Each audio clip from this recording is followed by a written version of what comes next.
I've interviewed people with multiple cybersecurity certifications who couldn't explain basic networking.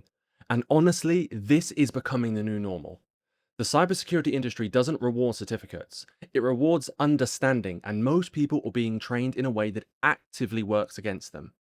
I'm going to break down where people go wrong, what actually matters when you're learning cybersecurity, and how to avoid decisions that quietly damage your long term career. Let's start off by going straight into certifications. You need to know networking for cybersecurity, and there's no way around it. When it comes to that job, if you don't understand those concepts, you're going to struggle tremendously. So there's two main routes that I tend to recommend to people in terms of getting that set of knowledge that you need to jumpstart your career. Number one is the Cisco route. And many people are probably going to tell you that, well, it's Cisco, it's specific to Cisco hardware, but the knowledge that they teach is more in depth than some of these more general certs that you could take from the likes of CompTIA.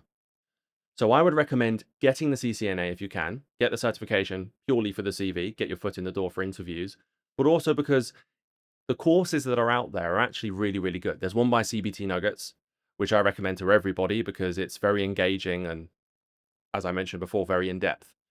If you wanted to take the CompTIA Network Plus, I always tend to describe that as miles wide and inches deep, which isn't necessarily the way you want to go, but it does give you a lot of conceptual knowledge when it comes to networking. I prefer to be a bit more hands-on. So when you're taking the CCNA, you end up going to things like CLI, you're typing commands, you're really getting hands-on with those concepts, understanding things like subnets, understanding what VPNs are, as an example.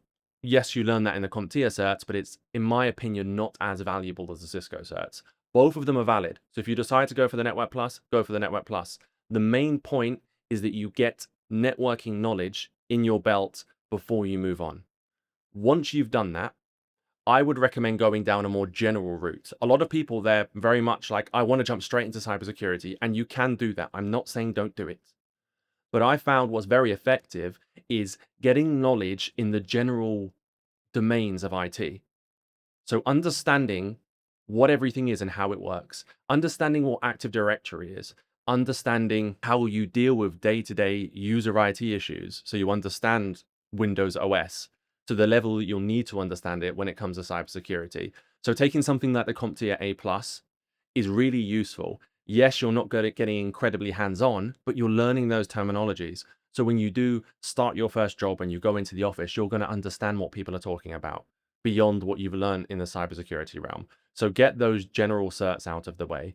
When it comes to exams, you need to remain practical. I can't tell you how many people I've met who take a variety of certifications and they just do what we call brain dumps. Their goal is to get that cert by any means necessary. Yes, getting a certification can put your foot through the door, but it's not going to help you when it comes to being in the job itself. If you're learning information and you're only doing it for that piece of paper, when you're now sitting in that seat and you're expected to deal with a situation, you will have no idea what's going on. And I can tell you right now, I have seen that so many times. But when it comes to the real world, being practical means everything. So while you're home, while you're studying, while you're trying to get into the industry, there are so many resources now. When I started cybersecurity well over 10 years ago, there weren't nearly as many resources out there. There's just tons now. You can just go straight onto Google, and if pen testing's your thing, you could go on Try Hack Me or Hack the Box. So much stuff there. Try Hack Me is better because obviously it's more beginner friendly, but there's just stuff everywhere. You can spin up VMs.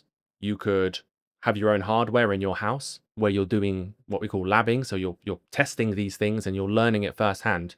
That's what's going to get you that experience. That's what's going to make you look experienced. If you learn something on paper, you're not going to understand it when you finally get to doing it within the job. So make sure you remain practical. Don't waste time just learning the answers to questions where you don't fundamentally understand why those questions are being asked. Now, this next one might be controversial because I know many of you probably utilize AI or LLMs. And that's great. It should be there. Me personally, I see AI as Google on steroids. So before ChatGPT and Copilot, I would be using Google to jump on forums and find information, Stack Overflow, go on GitHub. Now I find myself using that for that same research, but you're somewhat limited in the sense that when you're using Google, you can look at those different sources and figure out which one's best for you. But when you're using ChatGPT, you're taking one viewpoint. So that's finding that source for you and giving you that information, unless you specifically tell it to do otherwise. So when it comes to cybersecurity, my piece of advice is utilize AI 100%. Use it day in, day out as you need to, but do not become dependent upon it. Because understanding the context behind what you're doing is what's going to make you stand out from everybody else. If you have everyone now who's trying to get a job using ChatGPT to answer everything, even for things like their emails, not being able to communicate properly, use it as a research tool, but in the context of you understanding what's going on. If you jump into a penetration test or you're doing some cybersecurity activity, and rather than knowing what you're doing, you're just asking ChatGPT to tell you what to do and then give you the scripts you need, as an example, that's not going to help you when it comes to explaining yourself. And you're going to become very much dependent upon this tool to a point where if you're put in a room with a bunch of people, you're not going to know what's going on. And it's really going to limit your career. So don't be like everyone else. Utilize ChatGPT 100%, but don't depend on it. That's really, really crucial advice, in my opinion. Something I've always found to be important, and I think as you get into the career, you'll realize it yourself, is remaining relevant is one of the major aspects of working in cyber. The moment you get into it, create a pipeline. And by pipeline, I mean find a way to grab that relevant news, because as you move through the industry, you'll be expected to understand what's happening. It's one of those careers where if you're not willing to constantly learn and expand upon your knowledge set and kind of what's going on around the world in cybersecurity, you're going to fail tremendously. Because if a vulnerability comes out, if something happens and you're at work and you're expected to know that before everyone else because you need to patch those systems. So as a tip, I would say make sure you create that method to get that information. There's loads of resources, YouTube. There's a website called Bleeping Computer, which is great. It kind of consolidates that and you could just review that every day. Obviously, go on places like Reddit. You'll be able to get that information. There's tons and tons of sites that you can utilize to get that stuff. So very, very important. Make sure you remain relevant. It's not just about certifications. It's not about just ticking boxes. It's about knowing where you're getting those resources. Be the first person to say, I found information on this vulnerability that's been announced in the last 12 hours, and this is really going to impact our business. That's going to make you stand out. You're always looking for that information. There's a new tool that we can use that improves our processes or allows us to stay on top of the game when it comes to threat actors. Keep trying to find that information. There was a time where I wanted to be a generalist. And what I mean by that is I wanted to know everything there was to know about cybersecurity. And yes, fundamentally, you should understand how all of these things work. So I would definitely tell you to know what red teaming is, as an example, understand how vulnerability management works, understand what blue teaming is. But once you've gained that foundational knowledge, specialize in something that you particularly enjoy. Because when it comes to the job market, again, it's all about standing out.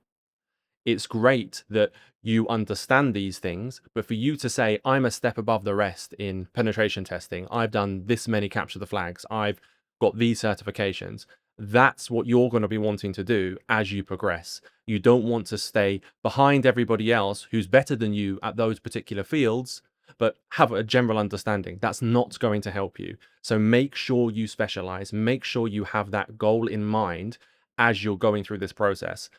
And as I mentioned before, whilst you're doing the CompTIA A+, or whilst you're doing your networking certs, or just on your own back going online and looking at the variety of resources that you have to learn, something will probably stand out to you.